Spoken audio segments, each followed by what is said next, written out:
Mama, may aasikasuhin lang ako na trabaho. I trailed off to think more of a reliable alibi. Urgent kaya hindi muna ako uwi ngayon. Mag-overnight ako. Dito mo na lang gawin yan sa bahay, strict na sinabi niya. Natunugan ko na hindi siya sang-ayon sa gusto ko.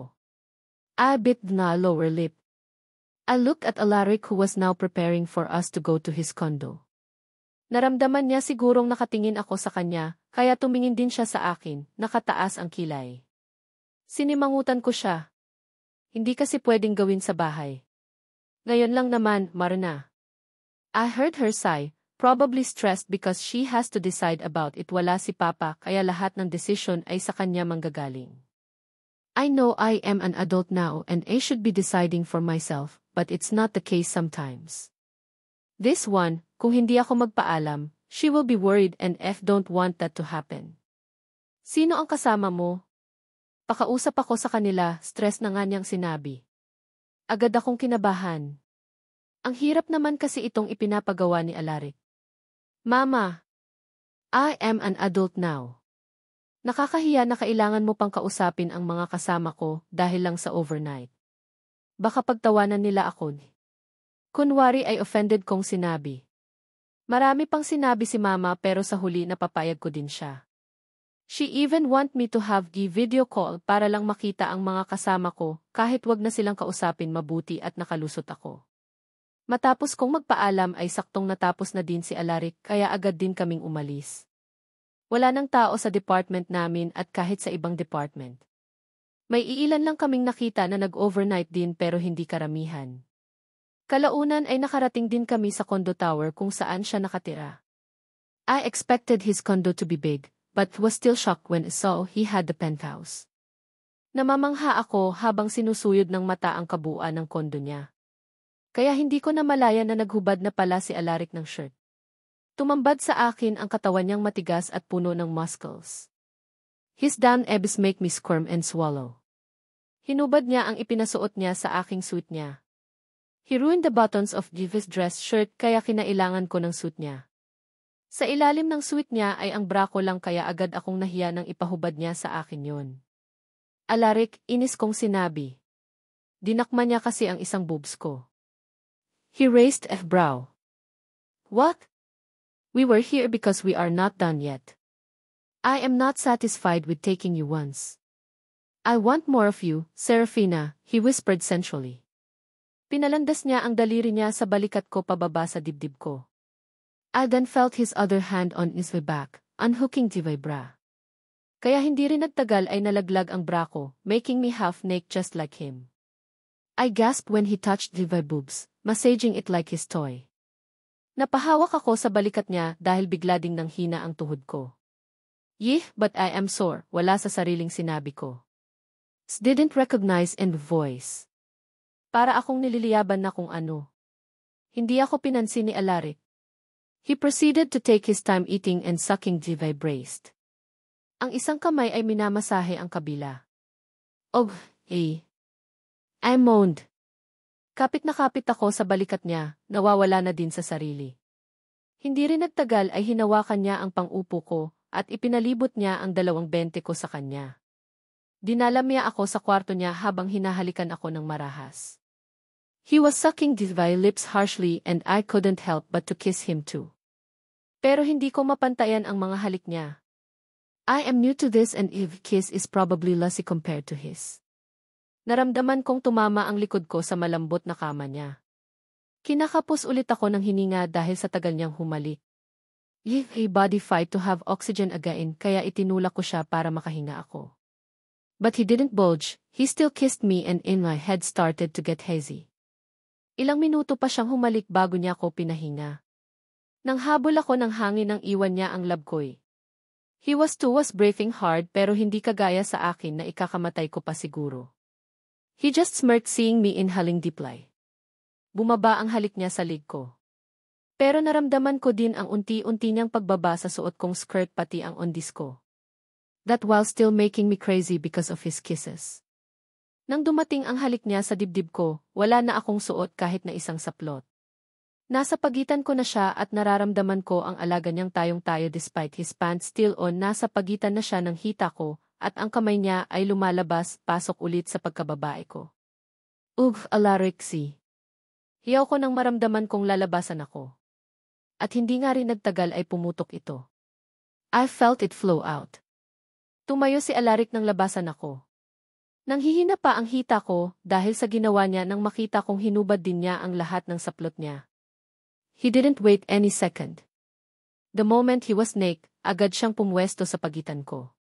Totoo na masakit pa ang pagkababae ko, pero ngayon na ginagawa namin ulit ay nakakalimutan ko ang sakit at puro ungol at sarap lang ang nararamdaman ko. Napapilik ako nang ipinasok ni Alaric ang alaga niya. He didn't wait for me to get used to him. Agad siyang bumayo ng mabilis. Bawat ulos niya ay sagad at mabilis. Hindi ko alam saan ibabaling ang ulo ko dahil sa bawat ulos niya ay may tinatamaan siya sa loob ko na nagpapaungol sa akin ng malakas. 2 beses akong nilabasan bago tumigil si Alaric. Hindi niya hinugot ang alaga niya habang hinihingal siyang nakatitig sa mga tama ko. We stayed like that for a few moments at nang kumalma kaming dawala ay sa kanya lang hinigit iyon. Pagod ako sa una naming ginawa pero mas napagod ako dahil sa pangalawang round namin. Hindi ko mapigilan ang pagpikit ng mga mata ko. It's as if my body wants me to shut down already. At hindi ko na nga kinaya.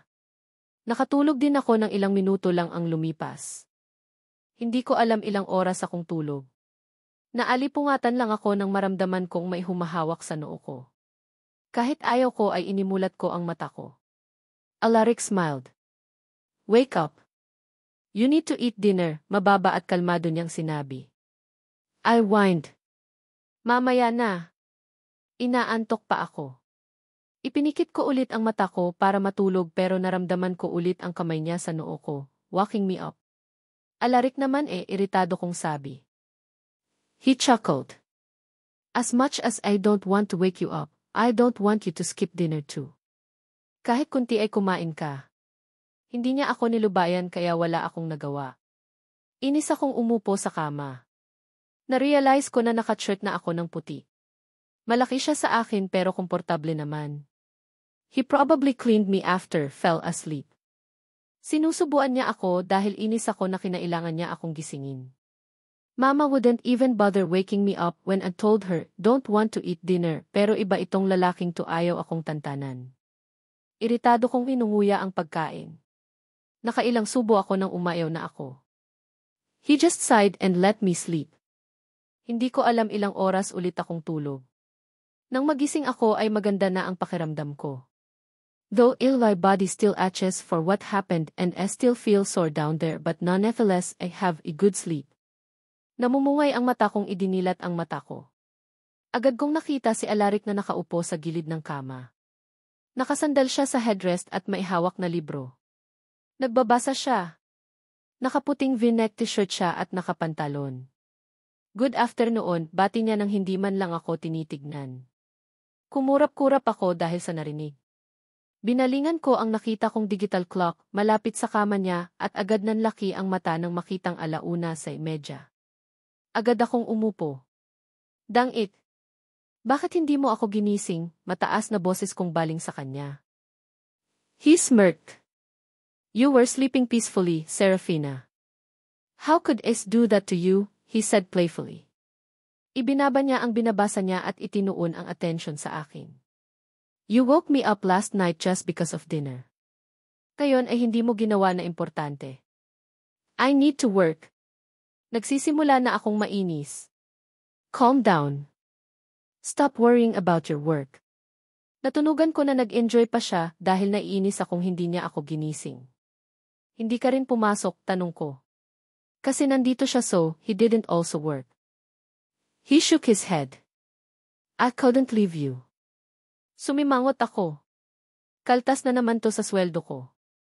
Alam mo naman na hindi ako mayaman, diba? Sarcastic kong sinabi. He laughed. Don't worry. As can always double your salary, mayabang niyang sinabi. Hinawakan niya ang labi niya at saka ako, hinagod ng mata niya. Are you sore? Biglang tanong niya. Umawang ang labi ko dahil sa tanong niya. Don't tell me he would do it again. Serafina, I'm asking you, ulit niya nang hindi ko nagawang sumagot. Umawang ang labi ko. Goodness. I'm sore.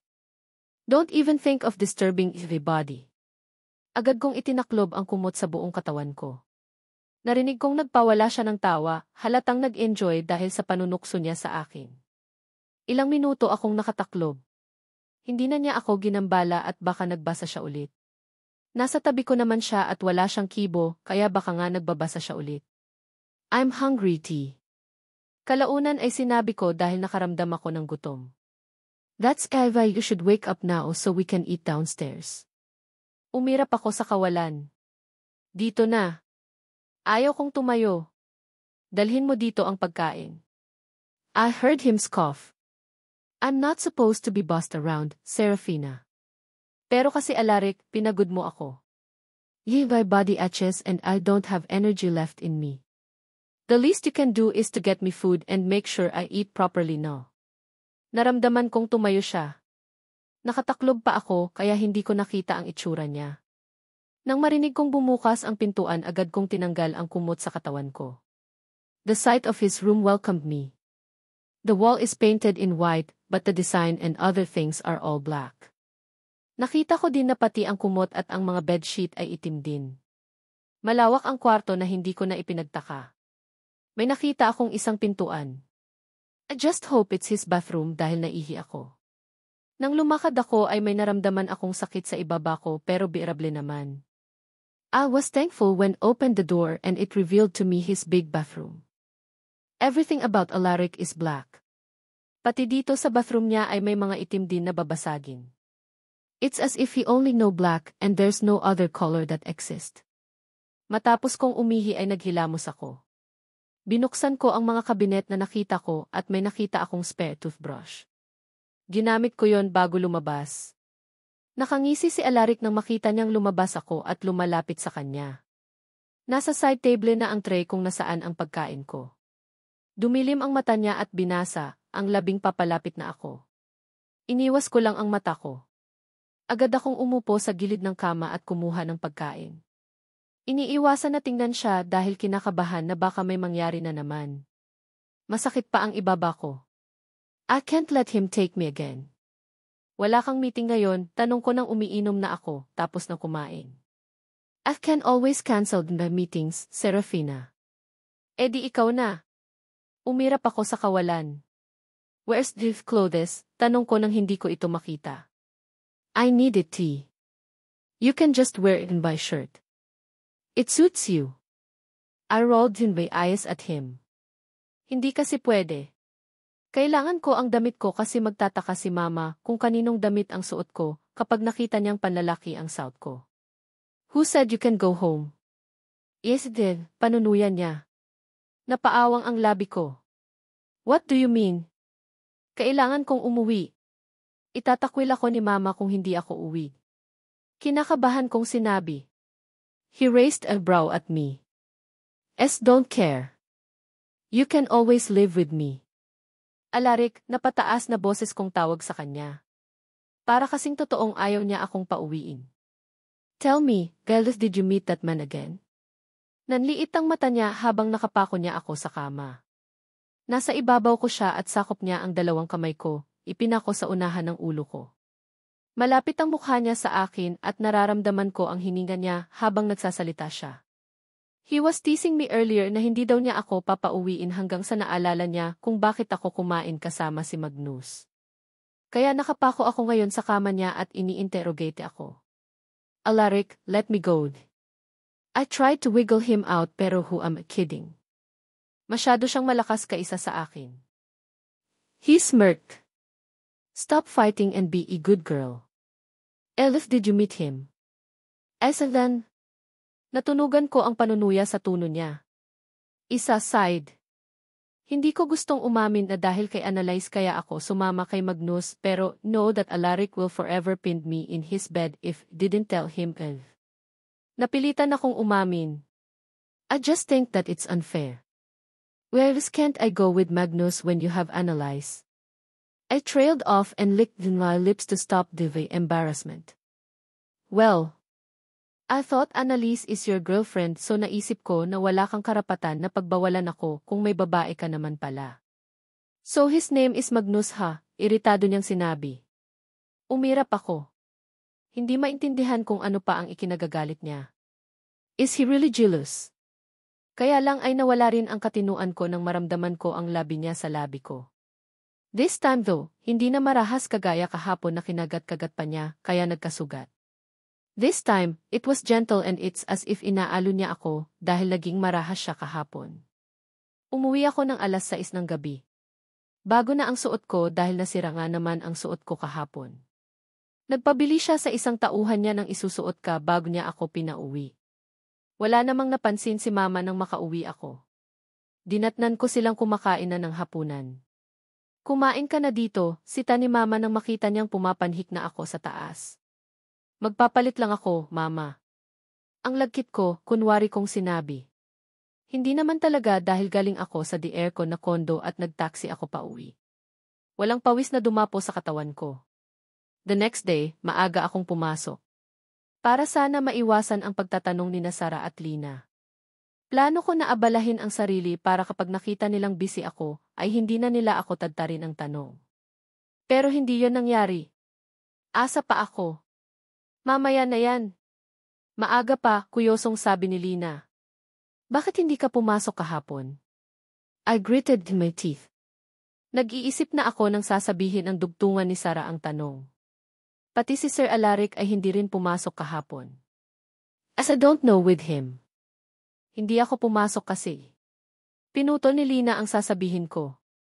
I heard from downstairs na magkasama daw kayong umuwi kahapon, akusa niya sa akin. Pinanliliitan ako ng mata. I almost gasped. Mabuti at napigilan ko. Mariin silang nakatingin sa akin, kaya isang reaction lang ang makita nila sa akin, ay pwede silang mag-assume ng kung ano-ano. Napalunok ako. Sabay kami pero dahil yon sa pinagalitan niya ako. May kinailangan akong kunin sa bahay na papeles at kailangan niya iyon, kaya sumabay siya sa akin sa bahay. Kita kong ayaw nilang maniwala. Parang may kutob sila kaya hindi nila pinapaniwalaan ang sinasabi ko. Palagi yung galit kapag wala ka dito. Maliit na boses na sinabi ni Sara. Ang mga mata ay tutok na tutok sa akin. As if may inaantay siyang maging reaction ko. I fake you love. Kasi wala na akong maisip na dahilan. Bakit ba kasi palaging galit iyon pag wala ako? We were disrupted when we saw Sir Rodel marching in our department. Nanliit ang mata ko nang makita kong kasama niya ang babae dati. Iyong nagtanong sa akin kung nasaan ang opisina ni Alaric. Dati ay wala lang iyon sa akin pero ngayon ay parang may ano sa akin na hindi ko gusto. The girl is pretty and she looks rich. Mamahalin ang dalang bag at pati ang suot na white dress. She walks with elegance na para bang dapat siyang tinitignan kapag dumadaan siya. Pumait ang sistema ko nang dumiretso sila sa opisina ni Alaric. Minsan talaga, napapaisip akong napaka-unfair ng mundo, si Sara. Napabaling ako sa kanya. Nakatingin din siya sa gawin ng babae. Nakalimutan na niya ang mga tanong sa akin. Hindi na nga tayo mayaman, hindi pa biniyayaan ng ganda. Tapos itong mayayaman naman ay binibiyayaan ng ganda. Asa na tayo pupulutin yan, naghihimutok na dugtong ni Sara. Tumawa si Lina. Hindi naman lahat. Kita mo tong si Serafina. Maganda kahit hindi mayaman kaya hindi rin lahat. I would appreciate Lina if only I'm not bothered beside the girl. Bakit ba siya bumabalik-balik dito? Is she client? Mas lalo pang pumait ang nararamdaman ko nang lumabas si Sir Rodel. Hindi niya kasama ang babae. Good morning sir, sabay-sabay naming bating tatlo. He nodded at us. Hinatid ko lang ang girlfriend ni sir. Ano? Parang nagpantig ang tenga ko sa narinig. Girlfriend? Seryoso ba to? Wala sa sarili akong umupo. Kita ko ang pagkuyom ng kamay ko. Halos hindi ko na magawang isipin ang dapat kong gawin dahil sa narinig. Maganda na nga, gwapo pa ang boyfriend. Ang unfair talaga, dugtong ulit ni Sara. Rinig kong tumikhim si Lina. I don't know if I should tell you this but heard Sir Alaric is cheesy, bulong niya sa amin. I then heard Sara gasp. What? Totoo. Daw. Iyong malaking pharmaceutical company dito. Siya daw ang CEO nun. No way. Tututu. Walang halong biro. Bakit siya nandito kung ganon, nanlalaking matang tanong ni Sarah. Mas lalo lang akong nairita. Hangang-hanga silang dalawa sa babae at kay Alaric. Bagay daw sila at magaganda daw ang mga anak kung magkataon. I don't like hearing them agree about them being good to each other. Hindi pala si Annalise ang girlfriend kasi itong babae. Tangina niya. Bobo. Mamatay ka sana. I couldn't contain the anger, kaya napabaling na lang sa akin sinasara ng tinabig ko ang dala kong tumbler. Tumama ito sa sahig at maingay na tumilapon. Are you okay? Agad na tanong ni Lina sa akin. Kita ko ang pagkurap niya nang makita sigurong masama ang timpla ko. Bago pa ako makasagot, biglang lumapit sa amin si Bestie. Serafina, pinapatawag ka ni Sir Ferrer. Ilang minuto akong nakaupo lang sa desk ko. Hindi ko alam kung pupunta ba ako o hindi. But then, Basti didn't return to his desk at hinihintay pa ata akong pumasok sa opisina ni Alaric bago siya umupo. Kaya nang maging awkward ang matagal na pagtayo ni Basti ay nagpa siya akong pumunta na lang. Kumatok ako nang nasa labas ako ng pintuan at agad ding pumasok nang makarinig ng signal na pumasok. Nadatnan ko si Alaric na nakaupo sa swivel chair niya at ang babae ay nasa harap niya, nakaupo sa couch ng coffee table. Agad silang bumaling sa akin na dalawa. I slowly walked near Alaric and I couldn't help but glare at him. Hindi pa naman sigurado na girlfriend niya nga ito, pero kung hindi niya nga girlfriend, bakit naman magkakalat ng fake news si Sir Rodel? Anong mapapala niya doon? I heard the girl groan in annoyance. Kita ko ang pagtaas ng kilay niya at ang pagtalim ng mata niya sa akin. Baby, what is this? I've never seen you for a long time, nagpapasok ka pa ng distorbo, puno ng sarkasmo niyang sinabi. I immediately stopped walking. Agad na tumalim ang mata ko kay Alaric. I feel like I mirrored the annoyance of the girl. Ang sa babae ay nakatuon sa akin, ang sa akin naman ay nakatuon kay Alaric. Alaric just licked his lips and chuckled. Can you excuse us? Kung may ipapasa kang papeles o kung may kailangan ka, can you just do it when I'm out of here? Nakataas na kilay na sabi ng babae. I gritted my teeth. I looked at Alaric to wait for what he had to say but he's just looking at me with amusement on his face. Ano to? Hindi ba ako ipinatawag? Bumaling ako sa babae at kita kong hinihintay niyang umalis ako. I couldn't say anything. Wala naman kasi akong ibubuga sa kanya. Di hamak na mas mayaman siya at maimpluwensya kaisa sa akin. I'm just a mere employee. Inis at nagpupuyos akong tumalikod nang walang sinabi si Alaric. Binilang ko ang paghakbang ko, nakalimang hakbang ako, pero wala pa ring sinasabi si Alaric. Doon na ako nanlumo. Is she really his girlfriend? It's when I hold the door to open it when finally hear Alaric's laugh. Agad siyang tumayo. You are not going out of that door, Serafina. Tumatawa niyang sabi pero may banta sa tono niya. Baby. Elif, did you stop her? Iritang tanong ng babae. She even stood up because of too much irritation. Iritado din akong bumaling sa kanila. Baby ha? Mga walang hiya. I clenched the fist because that's the only way can release the anger. Alaric smirked when he saw the anger. Stop it, Analyze, baling ni Alaric sa babae. Stop calling me baby, tunog galit siya pero mahahalata mong hindi naman siya totoong galit. So this is Analyze ha? I tried to calm myself when heard her name. Oh and by God Kaylee. It's only natural. You are my boyfriend T. Maarteng sabi ni Analyze. May pahawak-hawak pa siya sa dibdib niya na akala mo nasasaktan talaga siya. Alaric ignored Analyze. He motioned me to go near him. Kaya para mas lalo pang inisin si Annalise, agad akong lumapit kay Alaric. Didn't stop just near his table, sa gilid talaga ng swivel chair niya ako tumayo. Tinignan ko si Annalise nang nasa tabi na ako ni Alaric. His hand snake around DV waist at nanlaki ang mata ni Annalise dahil sa nakita. Who's she? Tanong niya. She eyed me head to foot. Serafina Salazar, maikling sagot ni Alaric. Pero meron sa pangalan ko ang mas lalo pang nagpagulat kay Annalise. Napahawak siya sa bibig niya nang hindi niya inaasahan ang sinabi ni Alaric. Salazar.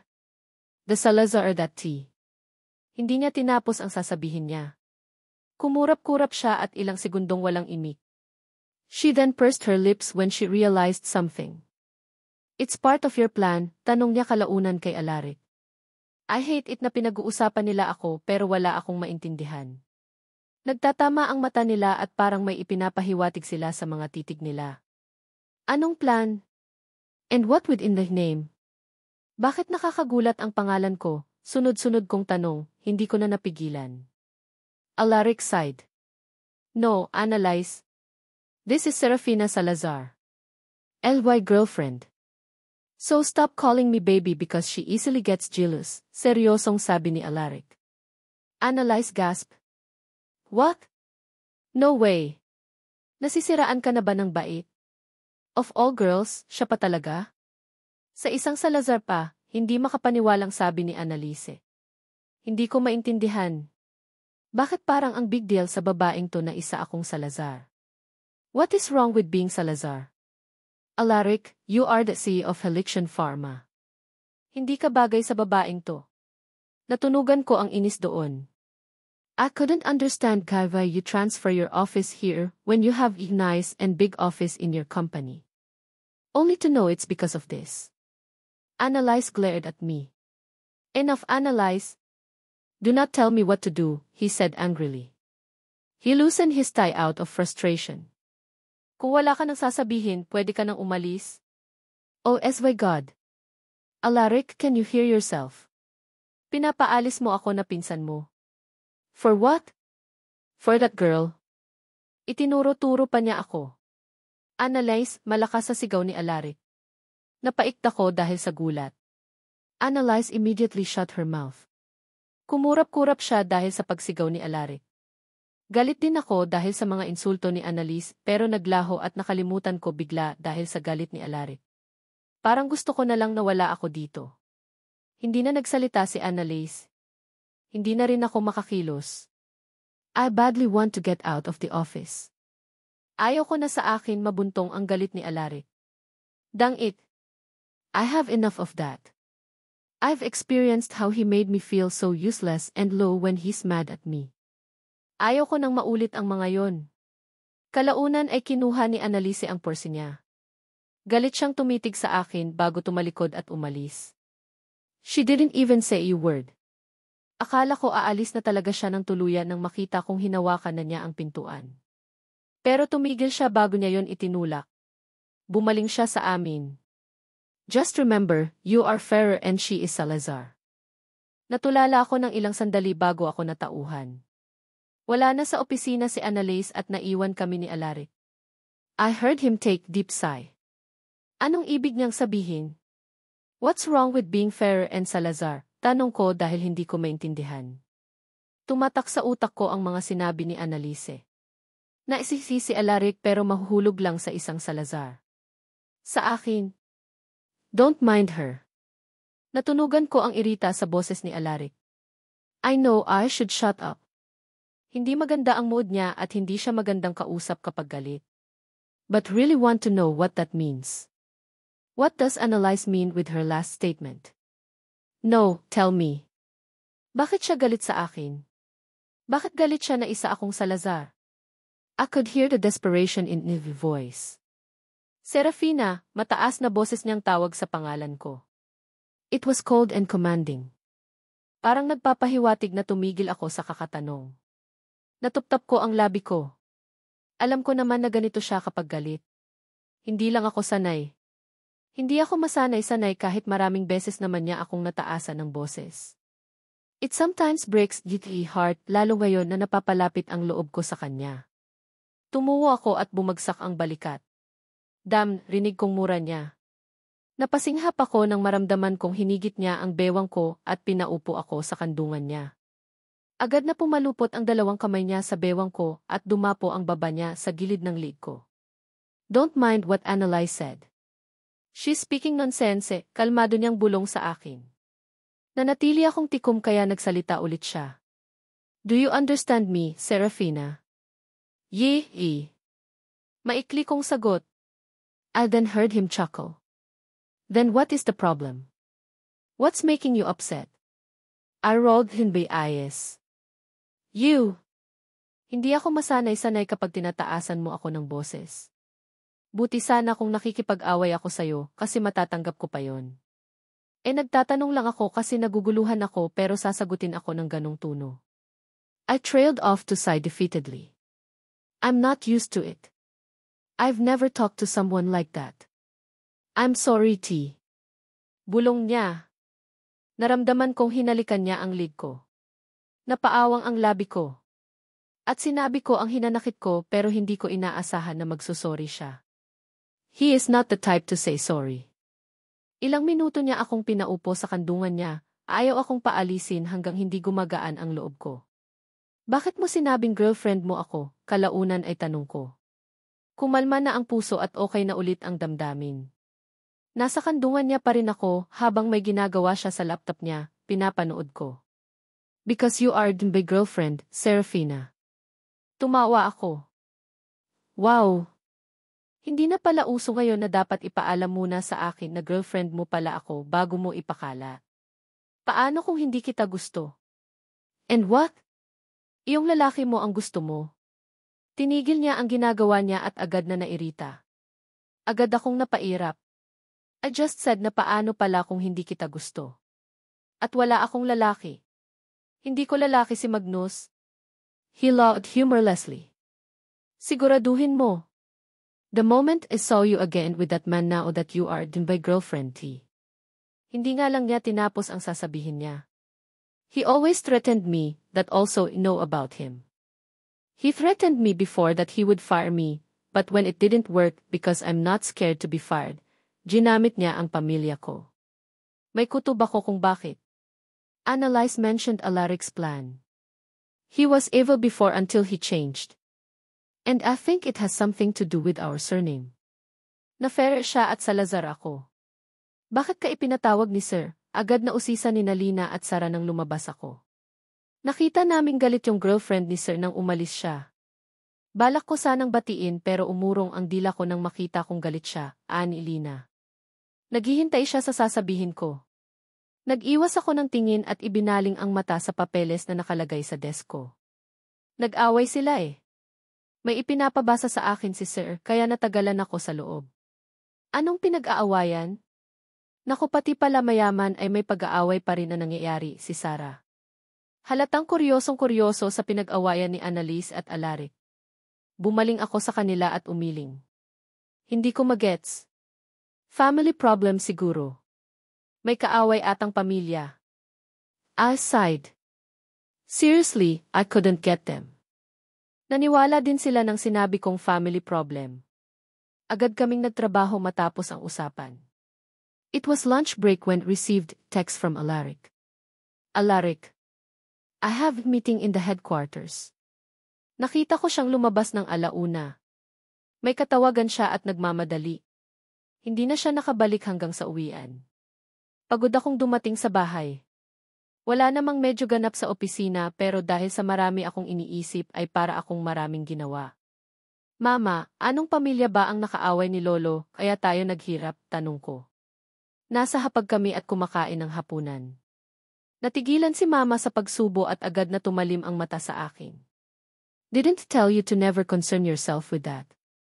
Natunugan ko ang galit sa boses ni Mama kahit kalmado niya naman iyong sinabi. Tumikim si Serenity. Mama, I think we deserve to know. We're also suffering because of what they did. We should know who's our enemy. Padarang na ibinaba ni Mama ang kurbyetos niya. Hindi na napigilan at sumilay ang galit sa kanyang mukha. They don't deserve to be known. Don't concern yourself with that vile and demonic family. Galit at may gigil na sinabi ni Mama. Bumalatay sa mukha ni Mama ang pagkasuklam sa pamilya. Dangit. Gustong-gusto kong itanong kung fairer ba pero hindi ko magawa. Ayaw kong galitin pa si Mama. Pero paano kaya kung na-fairer nga ang kalaban namin? What will happen? Tumahimik kami ni Serenity. Hindi na kami kumibo nang makita naming galit na si Mama at wala na siya sa mood. Hindi ako makatulog nang humiga ako. I keep on thinking if the rival family of ours is the fairer. Iyon lang ang nakikita kong rason kung bakit ganon ang reaksyon ni Annalise sa pangalan ko. There's no other thing. Pero kung pharmaceutical company naman sila, paano sila naging kalaban?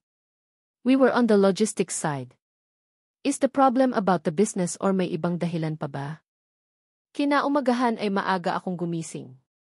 Weekend at kadalasan mga 10:00 pag gumigising sina Serenity. Minsan gumigising ng maaga si Mama pero minsan din ay late na. Nagkape lang ako at nag-text kay Mama na dadalaw ako kina Tita Isabela. Hindi ako nakatulog ng maayos kakaisip kung ang kalaban ba ng pamilya ko ay ang mga Ferrer, kaya hito at magbabaka sakali ako na malaman yon. Susubukan kong tanungin sina Tita. Pagdating ko sa bahay nila ay gulat na gulat si Tita dahil ang aga kong bumisita. Serafina, anong problema? Gulat na tanong sa akin ni Tita Isabela habang pinapapasok ako sa bahay nila. Tumawa ako. Wala naman Tita. Naisipan ko lang na bumisita. Ang tagal na nung huli kong punta sa inyo eh. Nagbeso ako kay Tita. Tumawa din si Tita. Nag-agahan ka na ba? Opo. Nagkape ako bago pumunta dito. Nilibot ko ng mata ang buong bahay nila. Kumpara sa bahay namin, medyo maliit ang bahay ni na Tita. We have 2-story house pero isang palapag lang sila. 2 kwarto ang makikita mo pagpasok mo. Isa para kina Tita at Tito. Isa para sa anak nila na si Jessica. Ang kusina at sala ay magkalapit lang. Wala pang partition. Tumawa si Tita kaya napabaling ako sa kanya. Pagpasensyahan mo na itong bahay namin. We tried to get big house but we couldn't. Umiling ako. Si Tita oh. Para namang hindi ako lumaki dito, biro ko. Sus, palagi ka nga sa mga Zarceno eh, tukoy niya kina Magnus. Tumawa ako. She knows the day I broke up with Magnus. Sa kanila ako pumunta kasi may problema sa bahay ng oras na yon at dadagdag pa ako. Si Tito po, pag-iba ko ng usapan. Ayoko nang balikan ang nakaraan. Umalis na. May aasikasuhin pa yon sa kabilang bayan. Tumango ako, nag-iisip kung paano itatanong ang tungkol sa kalaban namin na mayamang pamilya nang bumaling ulit sa akin si Tita. I'm gonna ask you, Serafina, and you answer me truthfully. Bigla akong kinabahan sa sinabi ni Tita. Did you totally move on from that boy Zarceno? Seryoso niyang tanong. Napakurap ako. Didn't expect her to ask this. I guess so, Tita. Bakit po? May malapit na pitsel at baso sa tabi ko kaya nagsalin ako ng tubig. Para akong nauhaw sa tanong ni Tita. If you saw him with another girl, hindi ka magsiselos? Tita's attention was all on me. Hinihintay niyang may maging reaction ako. Hindi ka magagalit, dugtong niya. Umiling ako nang may maisip. Hindi siguro ako magsiselos at hindi naman ako pwedeng lumapit kay Magnus dahil may magagalit. Hindi siguro, Tita. Nagkita nga kami sa Italy. Isinama niya ako sa resort nila. Kita ko ang panlalaki ng mata ni Tita. You went to Italy with Magnus? Agad akong umiling. No, it's not. Kasama ko ang boss ko. Nagkita kami doon dahil may inaasikaso daw siyang business at isinama niya ako sa resort nila. So you still like him, Serafina? Medyo may natunugan akong irita sa boses ni Tita. Napaawang ang labi ko. Do I still like Magnus? I don't know. But he's the best friend before. He takes care of me before. Hindi ko gusto na nakikita siyang nasasaktan. Maybe I still like him but not as a lover but as a best friend. Hindi po, agap kong sinabi dahil hindi ko gustong parang galit sa akin si Tita dahil kay Magnus. Dangit.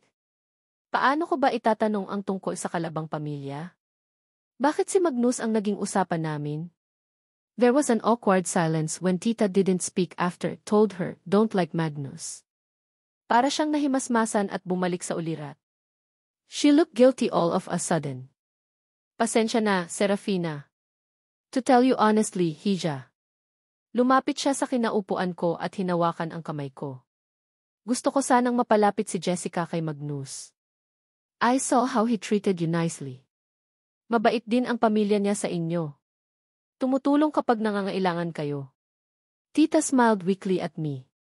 I'm not saying that I want Nina's daughter to be close to Magnus to use him. Gusto ko lang na kahit papaano ay may tumulong din sa amin kapag nangangailangan kami.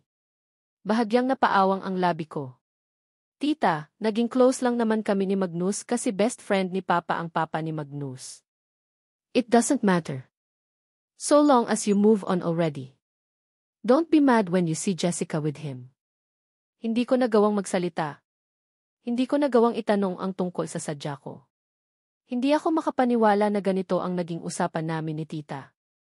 It doesn't set well for me. Will I be jealous if I saw Magnus with Jessica? To be honest, hindi ko alam. Itinanong ko kay Tita kung nasaan ang trabaho ni Jessica. I tried to forget about what she said to me. Ayaw kong iba ang tingin ko kay Tita. Agad na umiti si Jessica pagkakita sa akin. Tinawagan siya ni Tita nang sinabi kong pupuntahan ko siya, kaya alam niya na pupunta ako. Kaus, napadalaw ka, nagagalak niyang salubong sa akin. Maaga nga ako sa inyo pero mas maaga ka pang nakaalis. She smiled weakly. Trabaho. Kahit weekend ay kailangan pa rin. I smiled at her. Bakit ka bumisita? Tanong niya nang pinaupo niya ako sa tabi niya. May tinitipa siya sa laptop. May itatanong lang ako. I faced her to gain her full attention. May alam ka ba sa kalaban nating mayamang pamilya? Diretsahan kong tanong. Napaawang ang labi niya. Elvie, are you asking about them? Itinanong mo ba ito kay mama o kay papa? Kabado niyang tanong. Umiling ako. Good. Don't ever mention that family. Grabe akong pinapagalitan kapag inuusisa ko ang tungkol sa kanila. I sighed. Paano ko malalaman ito kung kalaban ko ba si Alaric? Bakit? May problema ka sa trabaho? Pinapatanggal ka? Curious niyang tanong. Napabaling ako sa kanya at umiling. She sighed defeatedly. Bakit ang swerte mo? Tanong niya bigla. Ha? Ako? Swerte, hindi makapaniwalang sinabi. Ngumiti siya. Nag-apply ako sa kumpanya kung saan ka nag-apply pero ayaw nilang tumanggap ng Salazar. Pero ikaw tinanggap nila. As tried applying to another big firm pero ayaw nilang tanggapin kapag nakikita nilang Salazar ang apelyido ko. Ito lang na maliit na apartment ang tumanggap sa akin. Natuptap ko ang labi ko. As didn't know about that. I graduated with flying colors pero dito ang bagsak ko. Bakit ganito? Nakaka-pressure kasi palagi kang bukang bibig ni mama. Nakesyo may Magnus ka noon kaya hindi kayo naghirap. Nagyon may maganda kang trabaho kaya hindi kayo naghihirap. May tumulong luha sa mata niya. She wants me to have what you have, she said, looking away. Jessica, tawag ko. Hindi ko alam ang sasabihin. Pare-pareho lang naman tayong Salazar pero bakit iba ang kinahinatnan nyo? O mo okay na ang trabaho ng papa mo? Si Tita, nasa malaki ding kumpanya. Ikaw nasa magandang kumpanya. She trailed off to wipe her tears. Pero si Papa, sa mga barangay lang nakakapagtrabaho. Si Mama, ayaw magtrabaho kung hindi sa malaking kumpanya. Tapos ako, dito sa apartment, binabantayan ang mga renter at taga-singil ng renta. Jessica finished her degree just like me. Hindi nga naman nararapat na dito lang siya nagtatrabaho. But what can I do? Hindi ko naman kilala ang kalaban naming pamilya. Grabe ang gulat ko sa mga nalaman ko. I never think this is how they view their life. Noong una naman ay okay lang ang lahat. At malaking tulong sa amin sina Magnus at ang parents niya pero hindi naman inggit sina Tita dati. Alam nilang malaking tulong ang mga Zarceno sa amin at never silang nagpakita ng inggit. Ngayon lang. Well, I don't want to see it that way. Baka gusto lang din nilang mapalapit sa mga Zarceno para may nalalapitan sila kapag may problema. Kahit hindi ako komportable sa mga nalaman ay hindi ko maiwan-iwan si Jessica. This is the first time she cried in front of me and I can't seem to say goodbye to her. Kaya sinamahan ko na lang siya sa trabaho niya habang ipinapaliwanag na hindi naman maganda ang buhay ko. You can't say that. Tuluyan lang naman kayong naghirap noong bigla kayong nag-break ni Magnus. And after almost a year nakakuha ka ng trabaho. Ngayon ay nagtatrabaho na din ang papa mo. Natuptap ko ang labi ko. I can't seem to argue with her because at some point she is right. Pero naghirap din naman kami. Pero kami, cows, simula nang ipinanganak ako, mahirap na kami. Walang natira sa mga kaibigan ni Papa. Lahat sila ay nang iwan sa ere. Hindi kagaya ni Amy Zarceno na kahit alam nilang may kalaban ang pamilya natin at pwede silang madawit sa gulo, hindi nila kinalimutan ang papa mo. Tumangon na lang ako at pilit nang umiti. Tumahan naman si Jessica matapos niyang ihayag sa akin ang mga hinanakit niya. I think valid naman ang nararamdaman niya. Hindi ko lang gusto ang pagbanggit nila palagi sa mga Zarceno. Nang mag-alas 5 ng hapon ay nagligpit kami dahil tapos na ang trabaho niya. I feel bad. She has to work weekends just to have means. Dapat sana ay nagpapahinga rin siya pero heto at nagtatrabaho pa rin. Pauwi na kami at nag-aantay ng pedicab ng lumingon sa akin si Jessica. Cows, samahan mo ako. May bibilhin lang ako. I couldn't say no to her kaya tumango ako. Sumakay kami sa pedicab at sinabi niya sa driver kung saan. Ilang minuto akong tulala sa daan dahil sa mga nalaman ko. Natauhan lang nang biglang naging familiar ang tinatahak naming daan. Napasinghap ako. Kalma hindi naman siguro. Huminga ako ng malalim at saka kinalma ang sarili. Bumaba kami sa gilid ng highway. May mga nagtitinda nga naman doon kaya baka bibili lang talaga si Jessica. It's just that she kept on mentioning Magnus, kaya may mga masasamang isip na nabubuo sa utak ko. And I feel guilty for thinking badly of her. Bumili siya ng isang black tape at iba pang gagamitin sa bahay. I think para ito sa mga aayusing kaunting sira sa bahay nila. Nang makabayad kami ay lumabas kami galing sa shop. May nakita akong pedicab at paparahin na sana nang pigilan ako ni Jessica. Wait! May suki akong driver na palaging dumadaan dito. Doon tayo sumakay. Baka dumaan siya mamaya. Pigil niya sa akin. Kumunot ang noo ko pero hindi ko ipinahalata. Gusto ko lang na agad kaming makaalis kasi itong highway ay ang daanan papunta sa subdivision ni na Magnus. Baka kasi makita niya ako dito at mahirap na. At nangyari nga ang mga iniisip ko. Ilang minuto lang kaming nakatayo sa gilid ng highway nang biglang may tumigil na itim na sasakyan sa tapat namin. Akala ko ay magpaparking lang pero biglang bumaba ang salamin ng kotse. I shifted the weight when I saw it was Magnus. Serafina D. Tawag sa akin ni Magnus. His forehead slightly knotted because of confusion. Ilway, are you here? Umawang ang labi ko. You? May binili lang kami. I then fake you laugh. Hi, E. Biglang bati ni Jessica. Napabaling sa kanya si Magnus. Tumawa si Jessica. I heard about you.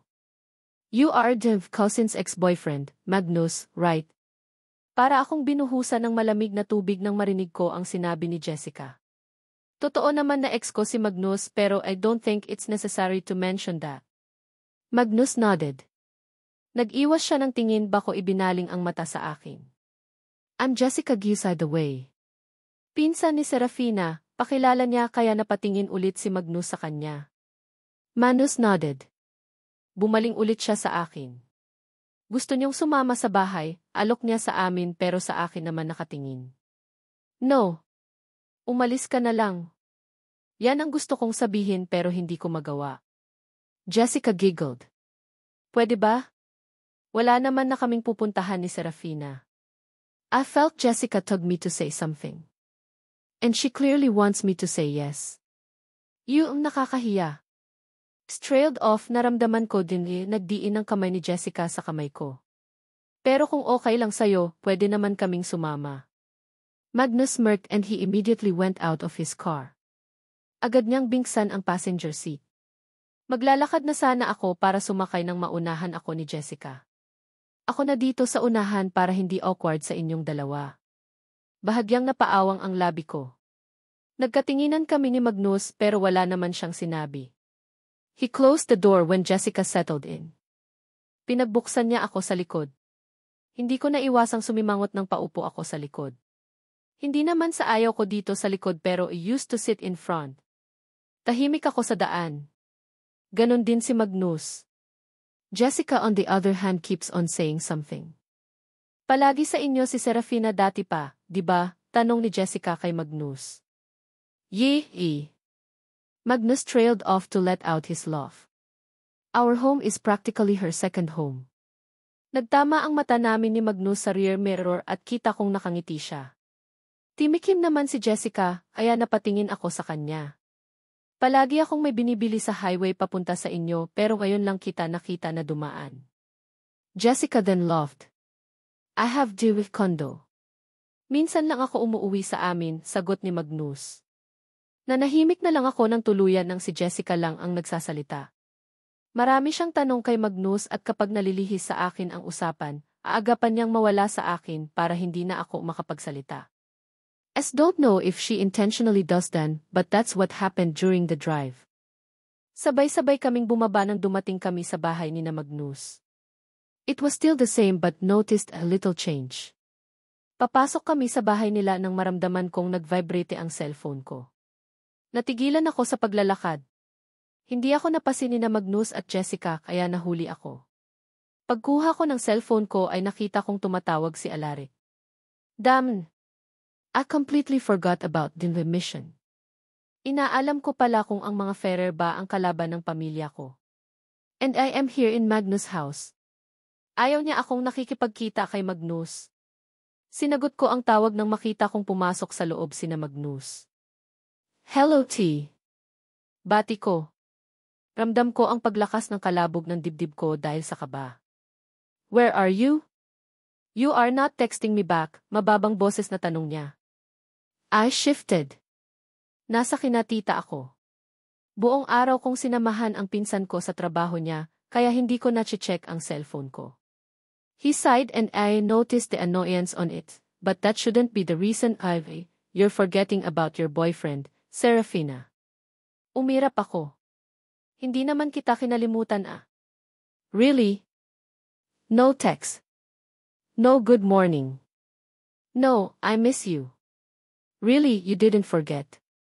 Rinig na rinig ko ang iritasyon sa boses niya. Natawa ako. Didn't know you like to text. Malay ko ba na hinihintay mo ang good morning text ko? And I miss you. Kakakita lang natin kahapon. He chuckled. Where are you? I'm going to fetch you. Nanlaki ang mata ko. Hindi pa ako nakakasagot nang makita kong lumabas si Magnus. Mas lalo pang kumalabog ang dibdib. Kita kong tatawagin niya ang pangalan ko kaya agad kong pinatay ang tawag. Shit! I'm so doomed. Nanginginig ang kamay kong nagtipa sa cellphone. I can't go out today. Sorry na putol ko bigla ang tawag. Are you okay? Tanong ni Magnus nang makalapit siya. Yee. Tumawa ako ng bahagya para mapagtakpan ang kaba. Nakasimangot na lumabas din si Jessica. Serafina, let's go. Sinabihan ko na si Mama na malalate tayo. Sasabihan niya si Tita kaya huwag ka nang magpaalam. Tumango ako at pinakalma ang sarili. Pumasok kami. Ibinulsa ko ang cellphone ko pero naramdaman kong nag-vibrate ulit ito. Inignora ko na lang. I couldn't understand in the situation with Alaric. Bumabagabag sa akin ang sinabi ni Annalise. Iyon sana ang plano ko, ang alamin ang kalabang pamilya para mawala itong pangamba ko. Hindi ko naman inaasahan na ganito ang mangyayari. Pagpasok namin ay namataan ko agad si Tita Margaox na nakangiti sa amin. She is wearing a silk robe at may sinasabi siya sa isang katiwala nila. Tinapos niya iyon agad at sinalubong kami. Serafina, I'm glad you came. Bumiso siya sa akin nang makalapit. I missed you, Hija, nakangiti niyang sabi. I missed you too, Tita. Nabisi lang kaya hindi na nakadalaw, kunwari kong dahilan. Kahit ang totoo naman ay dahil lang iwan kayo sa ere, kaya hindi na ako bumalik. Pero kahit naman bigla silang nawala ay na-miss ko naman sila kahit papaano. Dumiretso si Magnus sa ikalawang palapag ng bahay nila, mukhang nakapag-usap na sila ng mama niya. I'm sorry about what happened in the past, Hija. Huminto siya sa pagsasalita at saka ako hinawakan sa kamay. I hope na bumalik ka pa rin dito despite what happened. Pinisil niya ang kamay ko, parang inaalo ako. I smiled at Tita. Hindi naman okay naman kami, tita, nababalisa kong sinabi. Hindi ko alam ang dapat na sasabihin. Then you wouldn't mind going back here again? Magnus told me he saw you in Italy. Dumating kami sa resort makalawang araw ng punta mo. Ipinahanap kita kay Magnus para pasamahin ka ulit pero hindi kanya nahanap. Tumawa ako ng mahina para pagtakpan ang ilang na nararamdaman ko. Hindi ako nakapaghanda sa ganitong usapan.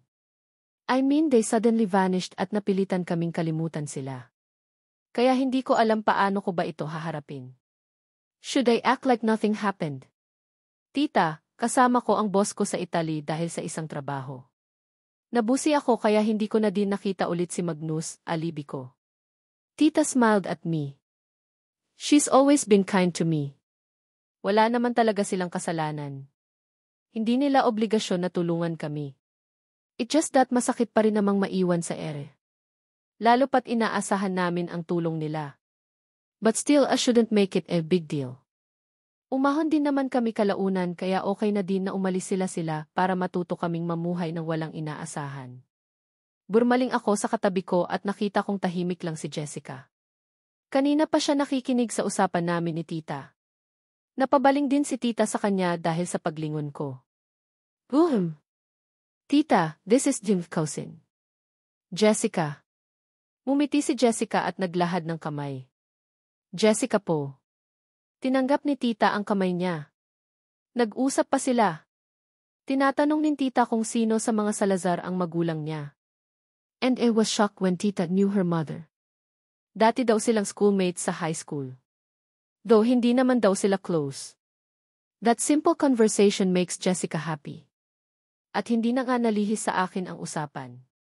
Kanina lang ay si Jessica pa ang nakikinig pero biglang ako na lang ngayon ang nakikinig sa usapan nila. Marunong akong magluto, tita. Kapag wala nga sa mood si mama ay ako ang nagluluto sa amin, tumatawang kwento ni Jessica. That's great. Even though we have staff to cook for us, paminsan-minsan din akong nagluluto sa amin ni. Ani Tita Margaux. Alam ko na dati na gusto niya sa isang babae ay ang marunong magluto. Do I know how to cook? No. Do I want to cook? No. I never have the time to learn how to matapos ako sa college ay naghanap na ako ng trabaho. Si mama lang ang nagluluto sa amin. I sighed and roamed the eyes around the house. May nakilala akong isang dating staff dito at nakita din niya ako. She smiled when she saw me looking at her. Tita, I really like your house. Napakalaki, rinig kong compliment ni Jessica. Kung dito lang ako nakatira, baka hindi na ako lumabas. Lumingon ako sa kanila. Tumawa si tita. Pwede naman kayong bumisita palagi ni Serafina. Welcome kayo dito. Naku, tita. Palagi kasing busy si Serafina. Paano kung ako lang po ang pumunta, welcome pa rin ba ako? Nahihiyang sabi ni Jessica. Napaawang ng kunti ang labi ko. Tumawa si tita ng bahagya. Kalaunan ay nagsalita din naman Jessica. Madaling araw na kaming nakauwi ni Jessica. Nag-dinner pa kami bago kami pinayagang umalis ni Tita Margaux. I feel like everything happened so fast. Ang bilis nagkasundo si Jessica at tita. I'm not seeing it as bad. I just hope she is doing this with pure intention. Kasi mabait talaga sa lahat si Tita Margaux. Masayang kumakaway sa akin si Jessica nang bumaba siya ng pedicab. Kumaway din ako bago sinabihan ang driver na tumulak na sa amin. Dapat sana ay ihahatid kami ni Magnus pero agad siyang umalis nang may emergency ang papa niya. He has to go to his dad faster kaya nag-commute kami pauwi. Pagdating ko sa bahay ay pagod ako kaya agad din akong nakatulog. Kaya kinabukasan ko nang nakita ang mga missed call galing kay Alaric. May 3 text galing siya. It's alright. Reply niya sa text ko kung saan sinabi kong hindi ako pwede nang ayain niya akong susunduin. Answered missed call. Ito naman ang text niya nang inignora ko lang ang tawag niya dahil nasa loob na ako ng bahay ni na Magnus. Answer your damn phone. It's his last text. Nanlaki ang mata ko nang mabasa ko yun. Kakagising ko lang at medyo inaantok pa pero nang mabasa ko ang mga text niya ay nawala ang antok ko. Kinagat ko ang labi ko, iniisip kong magte-text ba ako o hindi. I composed a text. Sorry. Hindi ko na nasagot ang tawag mo kahapon kasi may iniutos sa akin ang pinsan ko. Pipindutin ko na sana ang send button pero hindi ko tinuloy. Nagpa siya akong burahin na lang. Kasi kung text ako sa kanya, baka ayain niya akong lumabas o baka tumawag siya. Maririnig ni mama na may kausap ako. Ayoko namang lumabas kasama siya, lalo pat hindi pa ako sigurado kung anong meron sa amin, me being Salazar and him being Ferrer. Nang matapos akong mag-ayos sa sarili ay bumaba ako. Nakita kong kumakain na sina Serenity at Scarlett. I heard mama outside the house, probably washing some clothes. Morning, sis, bati ni Serenity sa akin. Si Scarlett ay nakatingin sa cellphone niya habang nagkakape. Morning. Agad akong nagtimpla ng kape bago kinain ang pagkain para sa akin. Nang natapos akong kumain ay saka ako tinanong ni Serenity. May plano ka ngayon? Tinaasan ko siya ng kilay. Bakit naman to magtatanong kung may plano ako? She always has a plan. Kahit weekends ay halos hindi siya mabakante sa gagawin. Wala, bakit? Ang boring mo, sagot niya, inirapan ako. Napamaang ako. Abat siya patong mataray? Very usual routine during weekends ay magbasa o manood. Mag-order ng food at mag-food trip sa kwarto. Pwede ding matulog kung bored ako. Alam mo namang boring ako, nagtanong ka pa. I rolled in my eyes at her. Ate, can use your card, sabat ni Scarlett. Napabaling kaming dalawa ni Serenity sa kanya. Mag-o-order lang ako nitong libro. Please. I need this. Ipinakita niya sa akin ang libro na naka-add to cart na niya. I spent the morning and afternoon talking with Esva's sisters. Himala at walang lakad si Serenity kaya nababanas ako parati. Nanonood kami in a movie at naiinis ako kapag pinopause niya dahil magbabanyo o kukuha ng pagkain. Kapag naman kami ang magbabanyo ay hindi naman namin pinopause. Umiirap ako ng pagbalik ko galing sa kwarto ko ay hindi na nakapause ang movie. Kapag naman siya ay hinihintay namin, nawalan ako ng ganang mariod. Binuksan ko na lang ang cellphone ko para doon libangin ang sarili. But then, I saw text from Alaric and Sarah. Alaric. Busy. Ilang minuto ko itong tinitigan at nagpa siyang huwag sagutin. Hindi ko alam. I feel like I have to know if he's not from the rival of our family before I completely be at ease. Sarah. Serafina, bar tayo. Nagyaya si Lina. Birthday ng pinsan niya at pinapasama tayo. I was a bit bored kaya pumayag ako. Mama, lalabas ako kasama ang mga katrabaho ko, paalam ko kay mama. Luckily, hindi naman humindi si mama nang marinig niyang kasama ko ang mga katrabaho ko. Kaya agad akong bumalik sa kwarto para maghanda. Nag-aayos na ako nang biglang bumukas ang pintuan at pumasok si Serenity. Nakaayos siya at halatang mailakad din, she is wearing a black mini dress. I told mama that I'm going out with you. Pumayag na siya. What? Gulat at may inis kong sinabi. Sa bar kami, Serenity. Hindi ka pwede doon.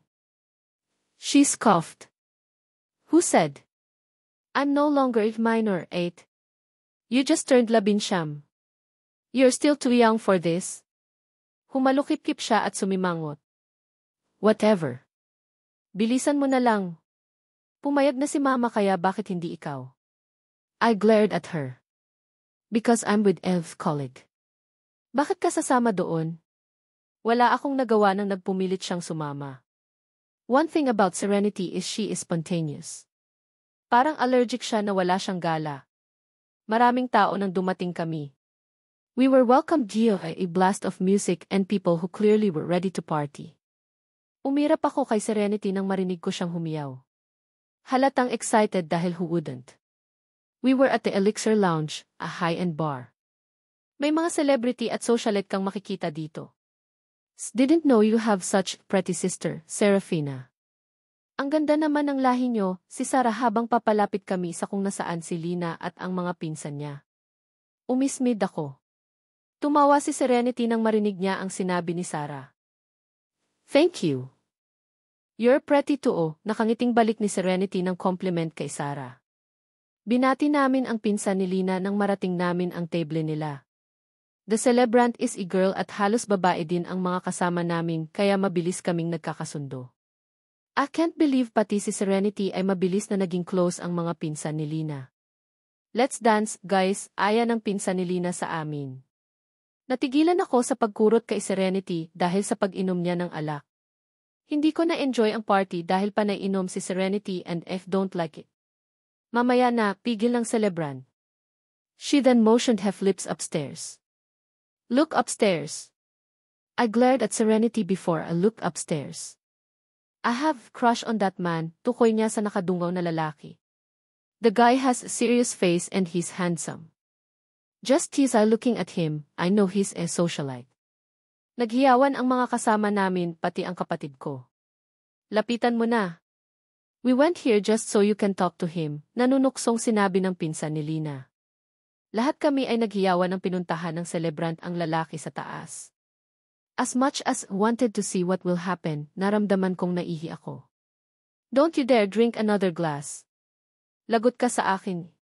Banta ko kay Serenity bago umalis at naghanap ng restroom. Hindi ko na pinansin ang tatlong babaeng nakaharap sa salamin nang pumasok ako sa restroom. Agad akong dumiretso sa cubicle at agad na umihi. As I was peeing, narinig kong nagbulungan ang mga babae sa labas. I heard footsteps at narinig ko din ang pagsara ng pintuan. Kinabahan ako ng kaunti. Paglabas ko ng cubicle, agad kong nakita ang matalim na mata ni Annalise. She's with another two girls and they were all looking at me. She's a Salazar, galit na sinabi ni Annalise. Kita kong nagulat ang dalawang babae at kalaunan ay naging matalim ang tingin sa akin. Kumalabog ang dibdib ko nang makita kong may masama silang balak. They look violent. Umatras ako nang umabanti ang isa sa hindi ko kilalang babae. You sure she's a Salazar? Maarting tanong ng babaeng lumalapit sa akin. She looked me head to foot at kumunot ang noo niya. Daphne, I know what I'm saying, sagot ni Annalise sa babaeng lumalapit sa akin. Si Alaric na ang nagsabi na Salazar ang babaeng yan. Tumawa ang tinawag ni Annalise na Daphne. If Alaric knows she's a Salazar, don't you think she didn't suffer from him, she said, raising a brow at me. Sa tingin mo, Annalise. Huminto si Daphne sa harap ko at saka bahagyang tinampal ng 2 beses ang mukha ko. You have the pretty face for a Salazar. Tumawa ang isang babae, ang katabi ni Annalise. Si Annalise ay matalim ang titig sa akin. Probably, but that doesn't mean we can't be mean to her after all. She is a Salazar. Pagkakataon na natin para may magawa, sinabi ng babaeng katabi ni Annalise. Iniwas ko ang mukha ko nang tinampal ulit ito ni Daphne. Tumawa yung isang babae sa ginawa ni Daphne at pati siya ay lumapit din umataras ako kahit nasa pader na ang likod ko. Agad nila akong na-corner. I glared at the two. Ano bang kasalanan ko sa inyo? Daphne smirked heavily yung isang babae ay hinawakan ang buhok ko at bahagyang hinila. I gritted my teeth and removed her hand from my hair. Daphne, Cheska, we should just go, hayaan na lang yung babaeng yan, natunugan kong medyo kabado si Annalise. No. Annalise, pagkakataon na ito para may magawa tayo, kahit dito lang sa babaeng tuhuwag na nating palampasin, ani Cheska. Tumango si Daphne at ninisyan si Cheska. Hatang pareho nilang gustong saktan ako. Hindi ko alam kung ano ba ang nagawa ko. Bakit galit sila sa akin sa mga Salazar? Hinawi ko ang kamay ni Cheska na dumapo ulit sa buhok ko. She gasped and then laughed afterwards. Lumalaban ka pang hampas lupa ka, galit niyang sabi saka ako sinampal. Napapikit ako ng mariin. Ano bang problema niyo? Hindi ko kayo kilala at wala akong kasalanan sa inyo. Hinawakan ni Daphne ang buhok ko at hinila. Napahiyaw ako sa sakit. She forcefully grabbed my hair and I was about to grab her hands when Cheska grabbed my hands to stop me. Tumawa silang dalawa. Sumasama ang ulo ko kung saan hinihigit ni Daphne ang buhok ko. Kalaunan ay humaak din si Cheska sa buhok ko at dalawa silang sumabunot sa akin. Dahil sa naramdamang sakit ay nanubig ang mata ko. Tama na, sigaw ko pero tinawanan lang nila ako. So this is how it feels to hurt a Salazar, huh? Natutuwang sinabi ni Cheska, habang kinakalagkad ako gamit ang buhok ko, mabuti at nakilala ka ni Annalise. Dahil sa dalawa sila ay hindi ko nagawang manlaban na hawakan ko lang ang mga kamay nila, attempting to remove their hands from Evie's hair but it's futile. Napaluhod ako nang hatakin ni Daphne ang buhok ko pababa. Habang si Cheska ay hinatak naman ang buhok ko pagilid sa kanya. Ramdam ko ang pagsakit ng ulo ko sa ginagawa nila. Sobs escaped my lips when I couldn't bear the pain. Tama na, umiiyak kong pigil sa kanila. Guys, it's enough. She's hurt T. Awat ni Annalise sa dalawa. Hindi ko alam ilang minuto nila akong pinagtulungan. As tried to grip their hair so that I can pull them too, pero hindi nila ako hinayaan. May naring kaming kumatok sa pintuan ng restroom. Natigilan sila sa paghila ng buhok ko pero hindi nila ako binitawan. It stopped momentarily.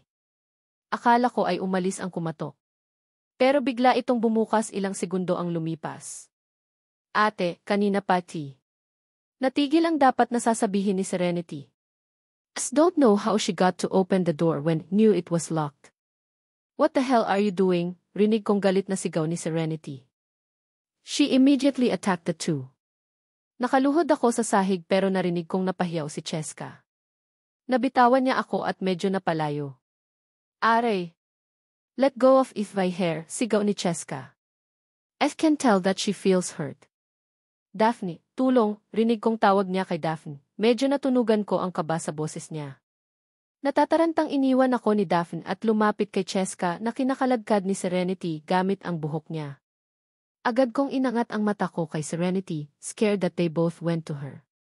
Nakita kong nakaluhod din si Cheska at kitang-kita ko ang gigil ni Serenity habang hinihigit ang buhok ni Cheska. I realized Annalise is no longer inside the restroom. Galit na bumaling si Serenity sa lumapit na Daphne. I don't know how she got to do it pero agad niyang dinapuan ang buhok ni Cheska para hindi siya makatayo at sa kanya hinarap si Daphne. Nahawakan ni Daphne ang buhok niya pero nakahawak din siya sa buhok ni Daphne. At kita kong ginamit niya ang bigat niya para higitin ang buhok ni Daphne pababa sa sahig. Umalingaw-ngaw ang hiyaw ni Daphne nang mapaluhod din siya. Tumayo ako at pinunasan ang mukha nang may makita akong mga bodyguard na pumasok sa loob. Hiniwalay nila si Serenity sa dalawang babae. Umiiyak si Cheska at Daphne nang inalalayan sila ng bodyguards. Gulong-gulo ang buhok ng dalawa kaya binigyan sila ng sweets para tabunan ang buhok at ang magulo nilang ayos. They left without minding us. Naiwan kami ni Serenity nang umalis sila. My head hurts but can't help not be worried about Serenity. Magulo ang buhok niya at kita kong may kalmot siya sa braso at sa pisngi. Dumudugo pa ang sa pisngi niya. Alice, did they do this to you? Baling ni Serenity sa akin. I could still feel her anger. Parang umikot ang paningin ko kaya pumikit ako ng mariin. Dumudugo ang pismi mo, sinabi ko, avoiding her question. Kasi wala din akong alam kung bakit nila ako ginanito. Just know it's because I am Salazar.